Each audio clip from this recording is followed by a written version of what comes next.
to America, everyone. Welcome to America. There's a new sheriff in town. Of course, everyone knows that. Congratulations to Donald Trump for winning the presidency. I'll drag one for him on that one. I don't know if anyone has went to get the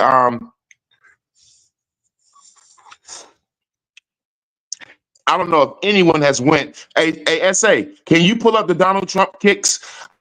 Anyone has went to go get the Donald Trump sneakers yet? But damn it, I was looking to see how much they were. Let me tell you something, homie. I love me some Donald Trump. $500. That's going to be a little bit too high for the kid. Okay. Okay. I know it's a limited edition. I know it's got the he won on it. Right. Looks like I got a phone call. Jeez. Hang on. Oh no.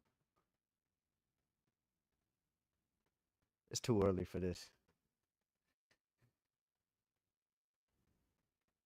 We're still live, people. We ain't going nowhere. Look at these kicks, yo. It's got the flag on it. Gold with the T on the side, the red bottom. These are Trump red bottom sneakers, yo. Look at this. With the white trim. $3.99. Who's gonna pay $400 for these? I mean, they look clean. I mean, they look okay. They're not bad, but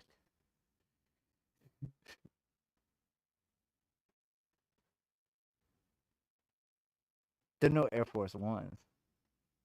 But they're definitely more expensive. It'd be a bad day scuffing those up, wouldn't it? We got to get hot sauce back in here. Give me a minute.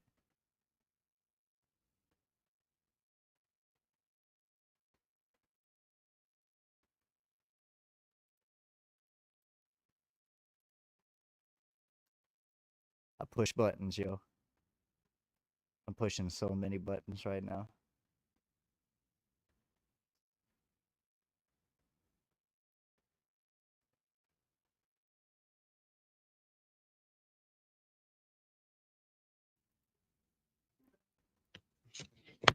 Here we go. We were just talking about these $400 kicks, man. Oh, so what? They're $4.99, right? No, $3.99. They're $400. $3.99. Okay, I got it. $400 I was kicks. gonna do this. I was gonna do this UK drill style. I have to see this. Those are the ones, man. The T is just freaking awesome. I'm trying to get it as big as I can. I ain't gonna lie to you. Those are some dope ass sneakers. I mean, I was just saying, they're no Air Force Ones. I mean, they look okay, but it would be a bad day scuffing them up. Everything was going to show on those.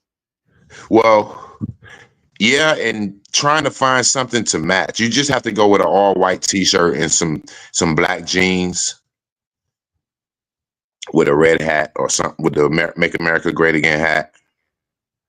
That'll do it. Oh, look at the white joints. Ooh, look at the crispy whites. Look at the low cut white joints. Oh, no, those they kind of look like the New England Patriots, like they would be for the New England Patriots. But okay, so yeah, congratulations to Donald Trump. That was a real good win. I don't know how in the hell they lined up the competitor the way they did. They kind of put her in the ring without giving her proper training, vetting, insight, all of the shit.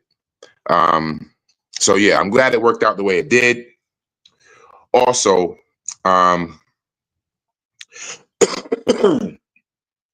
sorry, I'm getting live text messages right now with different concerning news and so forth and so on. You got to weave through all of that stuff.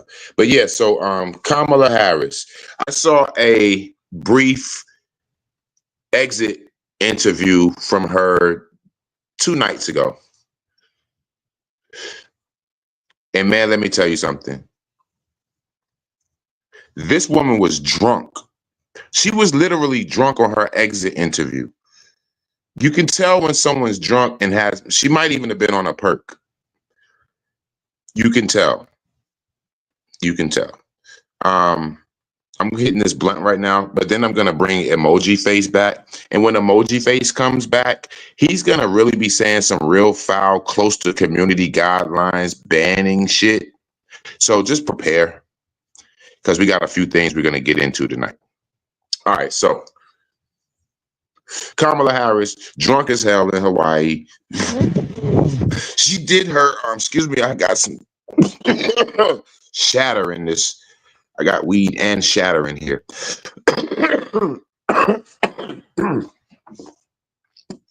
She did her exit speech, and I'm like, holy shit. Is she hot?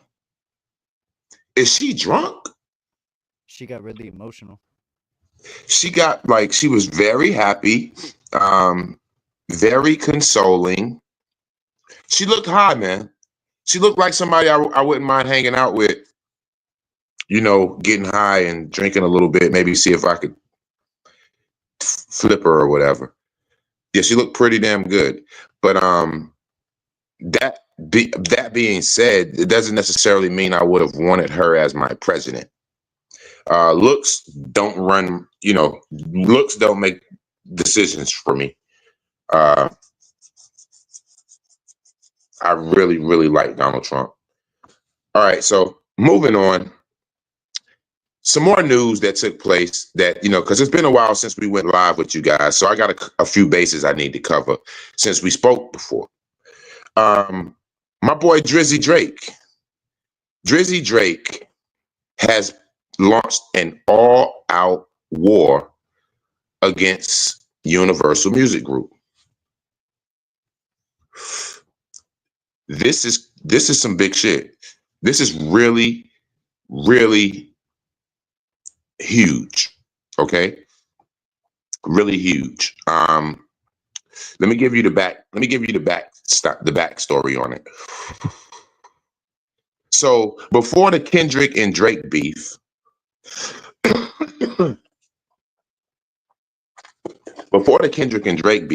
Drake was already in negotiations to extend his contract.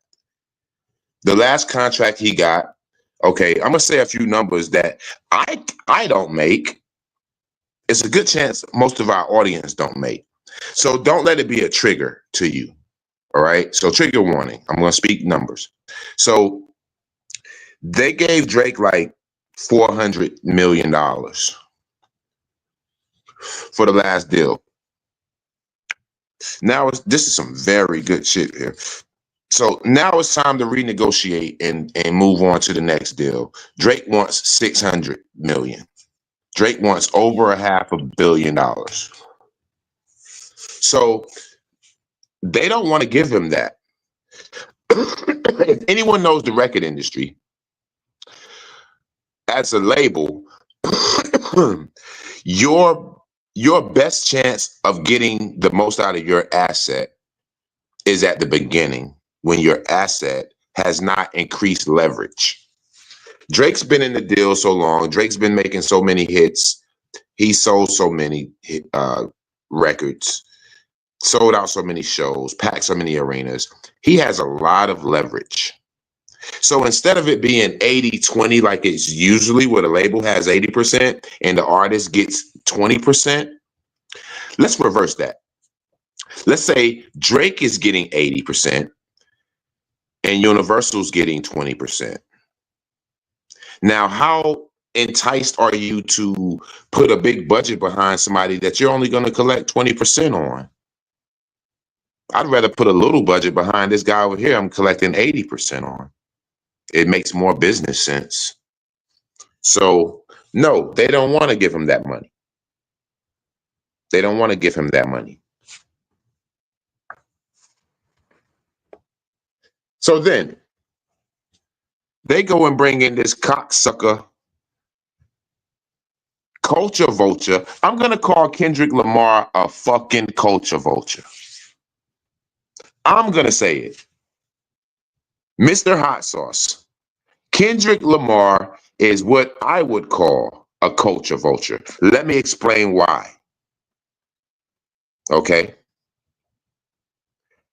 If I'm black and you're black, do I have to put on Isaac Hayes music to tell you that I'm black? No. Do I have to grab a pot of collard greens, sit it on the floor, and show you that I just made collard greens to show you that I'm black? Hmm. Do I need to sell dope? Hmm. Right. So I got all my gang. So okay, here I am, Kendrick Lamar. I want everybody to know how connected I am to the culture. Here, let me put an Isaac Hayes tribute in the middle of my video. Isaac fucking Hayes? Dude, just pull out a pic. Just pull out a pic and some bergamot and just stand there. I can tell. Oh yeah, I guess he has an afro. Chances are he may be black. Why does that have to be? Yes, I respect the tribute. Yes, I respect my past legends. But let the song be its own weight. Let the song carry its own weight. I hadn't seen any videos where Drake got fucking Quincy Jones tribute, a Quincy Jones statue in it. I'm like, come on. All the clearances, I can see that it's a sham. All the clearances from all of these classic R&B cuts. How is this nigga getting it? This one song, Lose Your Mind, Use Your mind and not your heart. Some shit like that. The Heart Part 6. How in God's name did he get that cleared? Could y'all clear Drake? Could y'all clear one of those songs for Drake? Could you imagine if you cleared that song for Drake, what the hell will be happening right now? We'd be singing that song for the next 30 years. Just like my hotline bling. Just like Kiki, do you love me? Like, dude, you got to understand what we got going on here. This is the reason Drake is suing them. Drake is suing his record label because I don't know if anyone knows how this thing is structured, right? I'm going to pull Mr. Emoji face up so you guys can definitely hear him. No, Mr. Emoji stays just in case I got to lose my fucking cool. This is how it works. Get more into detail with it. I'm about to say it's real vague so far. This is how it works. This is how it works. You know, Universal Music Group owns the majority of all of these record labels. Pretty much every record label. Okay? There's a couple here and there that they don't own, but not many. So on the East Coast, let's say Universal owns Republic, which they do. On the West Coast, let's say they own Interscope. I think it might even be Epic. I don't know who the boys are signed to. I got to pull this up because I can't hardly breathe. I don't know how those UK drill rappers do it. So Universal owning Republic on the East Coast, Interscope on the West Coast. Republic houses some of your biggest names, your Justin Biebers, you know, Drake's, I think Rihanna, just some big names, maybe not Rihanna, but some big freaking names, all right? Same thing for Interscope. So needless to say, Kendrick Lamar is signed to either Epic or Interscope. Drake is signed to Republic. Guess what, guys? Can you do the math? Guess what they are? Can we say it together? They're label mates. Kendrick Lamar and Drake are label mates.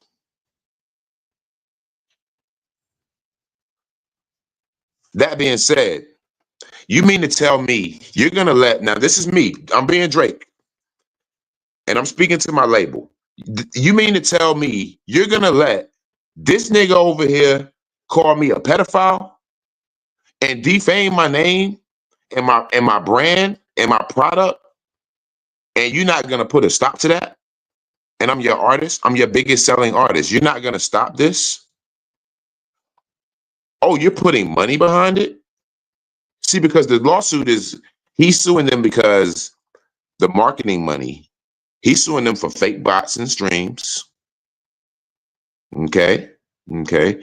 And the fact that they put money behind another artist to defame him in the midst of negotiations. So if his name ain't as hot when they're doing the negotiations, guess what? Let's circle back to the beginning. You're not getting that 600 million.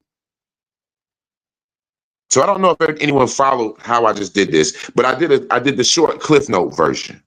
All right. So let's go back over it. Drake is in negotiations with Universal.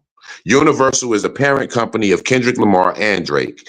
Kendrick Lamar went on a song with a couple of his buddies and dissed Drake. Not just that, the battle was on and popping. As soon as a semi-hit came out, they put the money and dumped it behind Kendrick. I don't care if you're Kendrick Lamar. I don't care if you're Sade. I don't care if you're, give me another one, Machine Gun Kelly. I don't care who you are. If you drop a song on DSP from your living room without running any marketing, you're not going to stream. It don't matter who you are. You can be fucking Drake. And that's what this whole beef is right now. That they put the money behind Kendrick. If it was just hot and it's just all about the music, then it wouldn't matter who put the money behind what, because your fans will take up everything. Your fans will get it. But that's not how it works. How it works is you pay to play. You pay to play. And I'm talking about big pay, because we have personal experience with paying to play. And if you're not part of the get along gang, they're not going to let you in.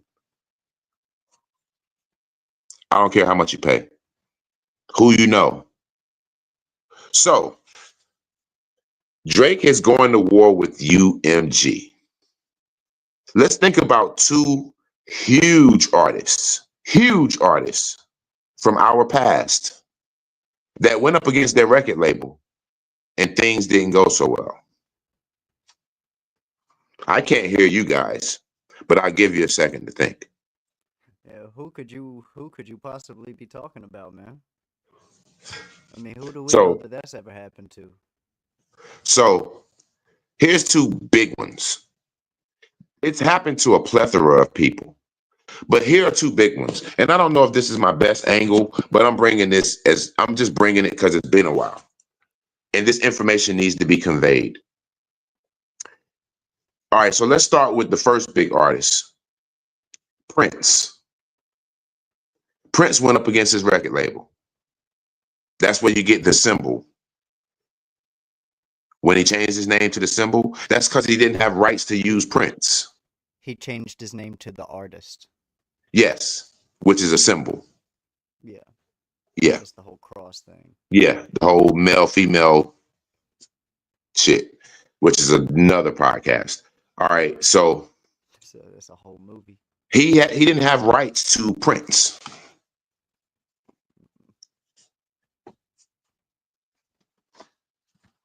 He didn't have the rights to Prince. Okay, so he had to drop that name. So we saw him go against the record label. Okay, all right. Shortly after that, how did that turn out? Did he ever get Prince back? How did that turn out? Mysteriously, right? That man came out in the what, 70s with the Commodores or somebody. I think the Commodores. I think he played drums for the Commodores, and then he came out on his own. I can find that out real quick. Yeah, can you find out? I think Prince played drums for the Commodores, and then he came out on his own. That I'm just saying that to say, do you think that he was not doing drugs back in the 70s when the drugs was healthy, when the drugs was plentiful and health and natural damn near? Of course he was doing drugs. So now all of a sudden he's succumbing to drugs, to some he was doing Percocets or something. What? Prince? He You talking played about? he played drums for Sheila E., Michael Bland, and John Blackwell. Okay, so he played drums for Sheila E. He played drums for a lot of people. Did you put Prince? Put Prince Commodores. See what that says. Could you pull it up on screen?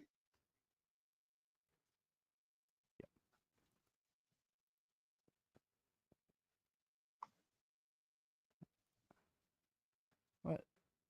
Talking about a football team. Oh, Commanders. Oh, the Commodores apparently was It's that an was R&B group. Prince. Yeah, it's an That R&B was group. Prince. That was Yeah, Prince's Prince. group. Yeah. Yeah. This is so what I'm spitting is Google got to go through. You got to get into detail with Google to even get the information that I'm just pouring out here. So let's get back on track. All right. So Prince has been doing drugs since the Commodores. Okay. I'm 50 years old. All right. So when the Commodores were big, I was 3, 2. Okay. That all right. Okay. So boom. There we go. So the Commodores is a group that my parents listened to. Prince was big since then. Now he's dead off drugs. You know how many wow, this is before P. Diddy. Trigger alert, trigger alert. This is before the Diddy days with freak offs and all. Prince was the freak off. Prince was doing freak offs on stage. Stop playing. He was crazy. Stop playing. Prince was doing freak offs on stage. That's the first time we ever seen assless jeans. What? Stop playing. All right, so anyway. The second person who's bigger than Prince that went up against the record label and things didn't turn out well is who? The one and the only Michael Jackson. How did that end? Chlorophyll, whatever. What? From a doctor in his room at his house. What? So when I'm going to take something that DJ Academic said, and I think it was a very good parable. When the record label is like a wasp's nest, it's all good long as you don't disturb it. But you go and smack that wasp nest down, you got to deal with a shit ton of wasps, angry wasps. So think about this. Drake is defending his money and his right and his pride, right? And his future and his nest egg. He's defending that, which you have to respect. But think about this. Here's the wasp nest scenario. How many people are employed at the record label? Think about the tuitions they got to pay. Think about the mortgages they got to pay. Think about their little daughters and sons. You think they're not going to defend that? So with the same passion that Drake is defending himself, you've got 400 employees that got to get paid. They got to pay their mortgage. No offense, Drake. I like you as a person, but fuck that shit. I mean, right? Let's apply real life to what's going on. Every individual is going to put their family first. Not no Drake. Dude, you already got $1 billion. You're already a billionaire. I've got to pay my daughter's tuition. Get the fuck out of here. What do you want me to put the streams on, Kendrick? Okay, gotcha. Or if things are looking real bad, then God forbid they go the Michael Jackson Prince route. Okay, he's worth more with insurance. So this is huge. And if you're wondering why you haven't heard much from Drake, that's why. Do you think they're pushing any of his music right now? No. The music that's out, he put out on a burner account. That 100 Gigs album, he put out on his own. The the label sued him for that, and they ended up releasing a couple of the songs themselves, especially that one with Young Thug on it. So the narrative is that Kendrick Lamar just destroyed Drake. So when Drake said it was a 20v1, let's try maybe 420v1. He meant it. He damn sure did. So we have to kind of diagnose and we have to break that battle down another way. Because honestly, musically, if you just hit play on both songs, you know, you got your Kendrick fans and you got your Drake fans. Some people are going to like Drake's delivery. Some people's going to like Kendrick's delivery. So if it's just music for music, let's call it a stalemate. It's a business attack. That's what we're witnessing. That's what we're witnessing. A professionally contracted attack on someone's character. That's what we're witnessing. It's almost like we're watching P. Diddy, but on this end. It's a social assassination. It's a social assassination. It's kind of unpopular to rock with Drake right now. How the fuck did that happen? You have to be a very big person to spin that narrative and have it happen so fast. What happened? This was going to happen Tell me this was going to happen 10 years ago. Tell me this was going to happen 2 years ago. It's crazy. Well, I mean, this started just a couple years. It's already been going for a couple years, man. This is like this has been happening for a while now. Like Drake's whole thing with Kendrick. Well, the beef with them too been undercover, but this battle thing has not been a year old. Well, maybe this battle thing this has been swift, just like the P. Diddy thing. It was swift. That's how you know when the powers that be are in control of it, because it happens swift. If it's me and you, it's going to be some strategizing. You know, I got to put this piece in place, that piece in place. You may even be able to see it culminating. Boom. But if it's the powers that be, it's just like, here, I'm going to hit a button here, hit a button there. Goodbye. Them boys do it like that. Goodbye. That's them boys. Think about this. Think about this. That's why I said it's this return is controversial. We got about 2 minutes and then we're going to wrap it up. Think about this. When's the last time you cut on the radio and heard an R. Kelly song? Crickets. Crickets. You can't even go on YouTube. You can get a couple of songs, but you really can't get the extensive catalog. And he has a catalog. I'd say he has a catalog of at least 50 songs that I know. And out of the 50, you may be able to have access to 2 or 3. He had one of the longest runs in music history. Yeah. You may have access to 2 or 3 of those songs. And I'm guaranteeing that those 2 or 3 songs are kind of wrapped in with this person, that person, and that person. 15 people. Some people in Great Britain have stakes in it. That's why it's still getting streams. Stuff like that. But outside of that, you can't find this man's stuff. So if they want you out of here, it's not real hard for them to do so. I was saying this when we were going for the record label deal. I'm like, we're fighting and fighting and fighting to get into an ocean that they completely control. You got to ask them to swim. You've got to ask them to swim. You're swimming freely. Swoosh, swoosh, backstroking, spitting water out your mouth, popping balls here and there. Boop, boop. trying your best, trying your best to get into this little small little fucking basin of water that's controlled by one entity. You have to ask permission to swim. Simply put, you go, what he's saying is you have to appeal to an authority that doesn't want you there in the first place. So you have to appeal to the authority of an industry that openly demonstrates how they don't want new people coming in. Right. So Exactly. it's an appeal. It's an impossible appeal to authority. It's an impossible appeal to authority. So you try to create your own platform, your own movement, so forth and so on.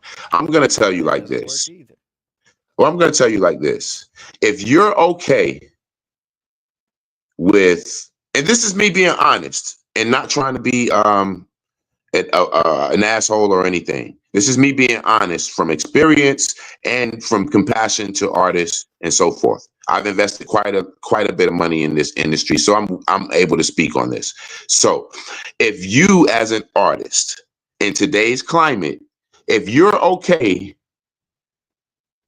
if you are okay with $30 a month, $27 a month, what's that going to be like? Just under $400, like 370, 350, 340, anywhere from $300 to $400 a year for your music. If you're good with that, or I mean, or for the people that you got to have a few people. You can't just be with nobody, just in your living room. I mean, in your bedroom making music, and you put the music out, and you just wishing on a star. It's not gonna happen. You got to have some kind of following. Let's say you got 5,000 friends. And your 5,000 friends got 5,000 friends, and you start to get a little consistency. You're probably going to be pulling in about $27 to $35 a month from your streaming. Y'all might have 5,000 friends, but you got to find 5,000. You have to have 5,000 friends that give a fuck about what you're doing. Well, yep. So if you have those 5,000 friends who share a link to 5,000 more people, that's 10,000 streams. That's a big week, a big month, whatever the case. Just know on average, you're pulling in about $30 a month. Times 12, just under $400. Like I said, if you're cool with making just under $400 a year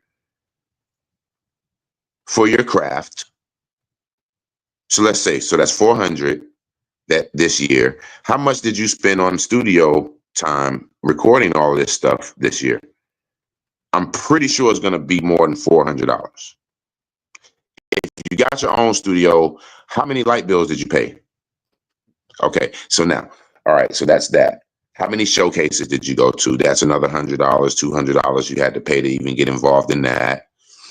How many videos did you shoot? Oh yeah, you had to shoot videos. So I mean, let's say you did one song a month. That's 12 songs. That's 12 videos. 12 videos that, let's say you got a good friend that helps you out and he does it for $300. You're looking at close to $4,000. That's 10x what you made. It's 10 times what you made. And that's still without even including marketing. This is with 5,000 friends that give a shit about you. I didn't even include marketing. So I didn't include marketing for a specific reason. Because once you start bringing in the marketing, then you get into shark infested waters. Remember, I said they dictate whether you swim or not. So once you start getting into the marketing, then you're opening up different doors. So now you're out here ice skating on thin ice. Okay? Take it from someone who was doing the deal with the major as an independent, trying to get the money to translate. It worked for a little while. Shit. Try getting close to 2 million streams in 1 month and getting paid $240 and tell me how you feel.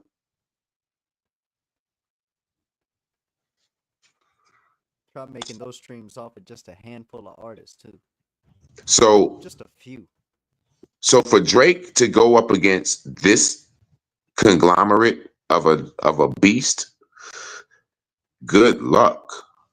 You know, I hope things work out to where this thing ends, because I'm a Drake fan. I really do like the dude's music. I don't like every single song, but you know, like on the average, I like his music. Keep your eyes open. We got to do another live real soon, because I feel like I can touch more stuff I can touch more content this way. I can get on more subjects this way. The other format on how I do Checkmate, I kind of got a structure on what I'm going to talk about for that episode. So we'll be doing more lives to go with, to complement the other style of content that we put out on Checkmate. I appreciate everybody showing up. I appreciate you, SA, for setting it up so quick. It's so short notice. As always, professional, always looks good. I'll be seeing you guys again in the next day or two, if not in the next few hours. This has been Checkmate, and we'll be seeing you guys soon.